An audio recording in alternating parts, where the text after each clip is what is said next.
morning students, welcome to Pioneer Convent School. In this video we will do prepositions. Now what are preposition? Preposition is a word that shows the relationship of a naming word or a pronoun with another words in the sentence और pronoun के दूसरे words के साथ क्या relationship है in terms of place, in terms of position, in terms of time, in terms of days. मतलब कि जब हमें अपने नाउन का प्रोनाउन का किसी डे के साथ, किसी प्लेस के साथ, किसी पोजीशन के साथ अगर हमने सेंटेंस डिस्क्राइब करना है then we need a few words and those are called prepositions. For example there are words like on. On is a preposition. अब हम ओन को कैसे डिस्क्राइब कर सकते हैं? जब कोई भी चीज़ किसी चीज़ के ऊपर रखी गई है, for example this lunch box is on the table. जब ये टेबल के ऊपर है तो हम ऑन preposition को यूज़ करेंगे हम इस लंच बॉक्स की पोजीशन डिस्क्राइब करने के लिए. This lunch box is on the table. This medical box is on the table. And where is this geometry box? This geometry box is on the table. तो ये इनकी position describe करने वाला जो word है इसी को हम preposition कहते हैं. और ऑन preposition का यूज़ हम करते हैं when anything is placed over any other thing. For example, this ball is on the table.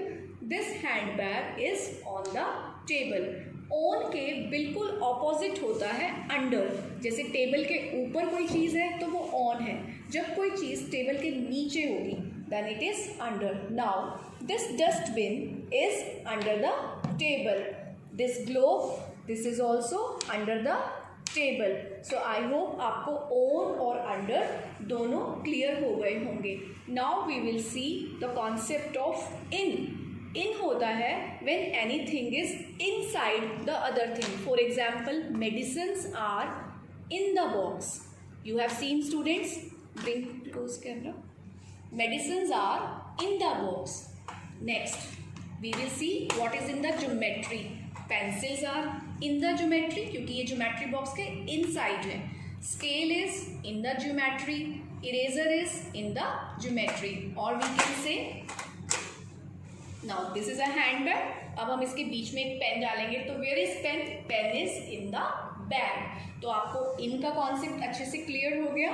Now we will move towards near and far. Now you see this ball. This ball is very much near to the handbag, but this mobile is far from the bag. जो चीज़ bag के बिल्कुल पास होगी that is near और जो चीज़ bag से दूर होगी that is far. So this ball is near the bag and this mobile is far from the bag. Now we will see the concept of in front of and behind. This geometry box is in front of. ये सामने है ना, bag के सामने. जो चीज़ bag के बिल्कुल सामने होगी उसको कहेंगे इन फ्रंट ऑफ और जो चीज़ बैग के पीछे होगी उसको कहेंगे behind. Now you see this geometry box is in front of the bag and this sanitizer is behind the bag. So this was the concept of behind and in front of. Now next concept is between. जब कोई चीज़ दो चीज़ों के बीच में होती है तो उसे हम between कहते हैं. between भी preposition of place है. Where is this medical box? This medical box is between the lunch box and geometry box. And where is this geometry box? This geometry box is between the medical box and handbag. तो between का concept आपको clear हो गया students? In this video we have done all the prepositions of place. For example, on and under. Lunch box is on the table and dustbin is under the table. And then after this we will do once again. This geometry box is near the bag, but this lunch box is far from the bag. Geometry box is in front of the bag and sanitizer is behind the bag. And this medical box is between two boxes. This medical box is between lunch box and geometry box. So these have been all the preposition of places. Students, we have done preposition of places. Now we will do prepositions of time. Means जो words time को indicate करते हैं कि action हुआ और वो किस time में हो रहा है, किस मंथ में, किस ईयर में या कौन से डे पे हो रहा है, वो वर्ड्स हम कहते हैं prepositions of time. So first of all we will discuss about on.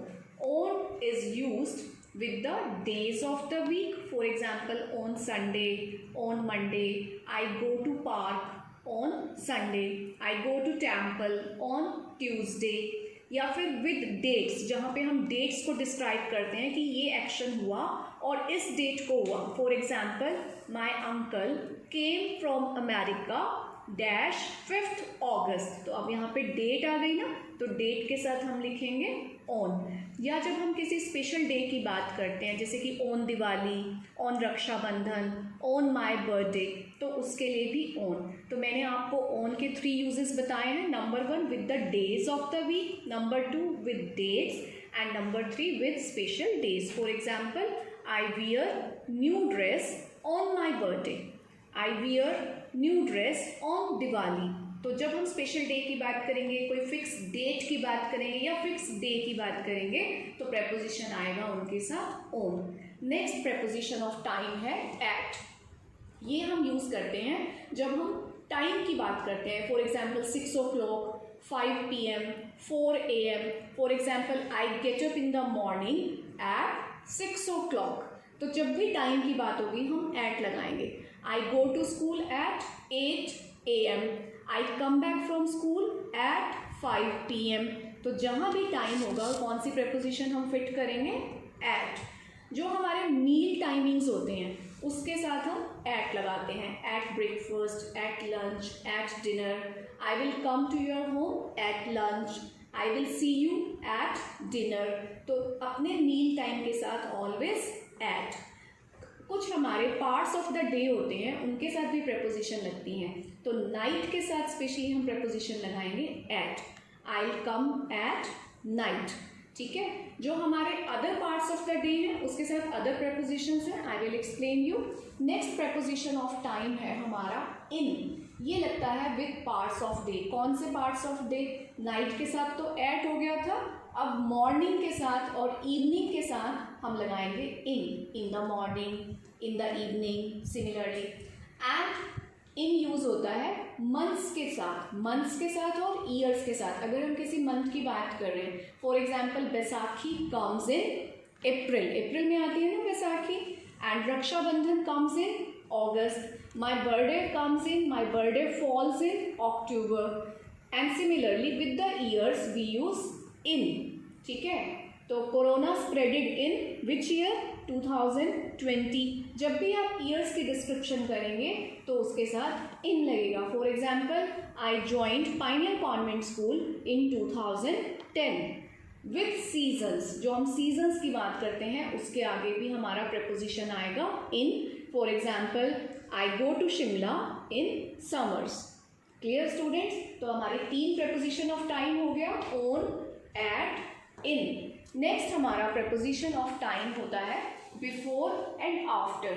ये नेम से ही क्लियर है कि किसी एक्शन के होने से पहले तब हम यूज़ करेंगे बिफोर. किसी एक्शन के होने के बाद अगर हमने कुछ डिस्क्राइब करना है then we will use after. Now before is used something happens. For example, the palace was beautiful. Palace बहुत ब्यूटिफुल था. बिफोर द फायर मीन्स आग लगने से पहले पैलेस ब्यूटिफुल था. तो पहले के लिए कौन सी प्रेपोजिशन यहाँ पे हमने लगाई? बिफोर. क्योंकि फायर के एक्शन से पहले की बात कर रहे हैं तो बिफोर आएगा. Clear students? Next, I will reach home. मैं घर आ जाऊँगा, पहुँच जाऊँगा. Dash the rain begins. बारिश शुरू होने से पहले. तो उसके लिए कौन सा प्रेपोजिशन? बिफोर. जब भी किसी एक्शन से पहले का एक्शन हमने डिस्कस करना है तो हम बिफोर फिट करेंगे. Now after.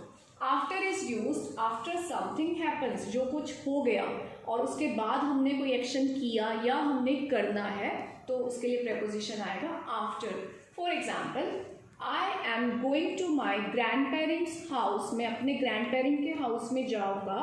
कब? Dash the exam. अब आप बताओ, आप बिफोर द एग्जाम जाएंगे या आफ्टर द एग्जाम जाएंगे? So here we will fit after the exam. And next is I will go to park dash 5 p.m. Then we will put here after. But students, आपने ये देखना है कि अगर आपको एग्जाम में ऑप्शंस गिवन है और ऑप्शंस में आपको गिवन है आफ्टर और इन, तब तो आप आफ्टर फिल करेंगे. लेकिन अगर आपको कोई भी ऑप्शन नहीं गिवन है तो आप आफ्टर भी फिल कर सकते हैं, आप बिफोर भी फिल कर सकते हैं, क्योंकि ग्रामेटिकली ये सेंटेंस दोनों तरीके से करेक्ट होगा. I will go to park after 5 p.m. or I will go to park before 5 p.m. Both are correct grammatically, but you have to see your options. And once again, हमारा prepositions of time कितनी है? On, that is very specific. On is used with days, dates and special days.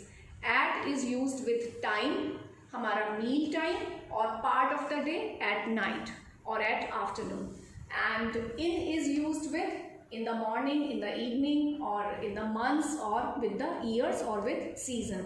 Before is used when the function is clear कि ये function इससे पहले हुआ है, then before.